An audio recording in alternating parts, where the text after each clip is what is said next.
প্রস্রাব করে অভিনব উপায়ে প্রচুর মানুষের প্রাণ রক্ষা।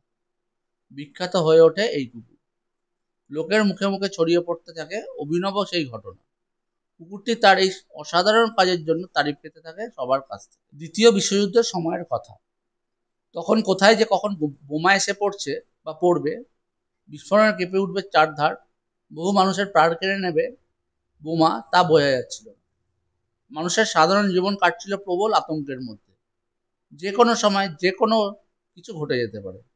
এমনকি একটি বোমা এসে আছড়ে পড়েছিল লুফটওয়েফ থেকে। প্রসঙ্গত, লুফটওয়েফে ছিল জার্মানির আকাশপথের আক্রমণের অন্যতম হাতিয়ার। সেখান থেকে বোমা নিক্ষেপের পরে সে বোমাটি এসে আছড়ে পড়ে এক ব্যক্তির বাগানে। সেটি চোখে পড়ে তার পোষা কুকুর জুলিয়ানের। সেটা দেখার পর কাউকে কিছু জানানোর আগেই জুলিয়ানা সেটিকে এক অদ্ভুত উপায়ে নিষ্ক্রিয় করে দেয়। জুলিয়ানা বোমাটি দেখতে পেয়েই তার ওপর এসে প্রস্রাব করে দেয়। জল পড়ে নষ্ট হয়ে যায় বোমাটি।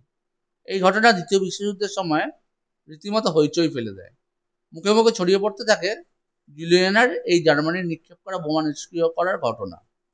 চারিদিক থেকে কুকুরটি তার অসাধারণ কাজের জন্য তারিফ পেতে থাকে। সে সময় কোনো প্রাণীর বিশেষ কাজের জন্য তাকে ব্লু ক্রুশ মেডেল দেওয়া হতো।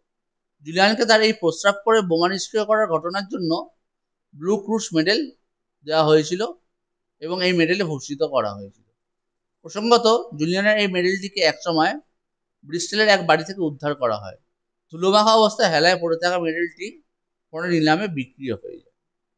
আমার ফেসবুকের বন্ধুরা, যারা ফেসবুক থেকে আমার এই ভিডিওগুলো দেখছেন, তারা দয়া করে আমার পেজটিকে ফলো করবেন, লাইক করবেন এবং ভিডিওগুলোকে শেয়ার করে দেবেন। এবং আমার ইউটিউবের বন্ধুরা, যারা ইউটিউব থেকে দেখছেন, তারা আমার চ্যানেলটিকে সাবস্ক্রাইব করবেন। ভিডিওগুলো ভালো লাগলে অবশ্যই শেয়ার করবেন এবং কমেন্ট করবেন। ধন্যবাদ।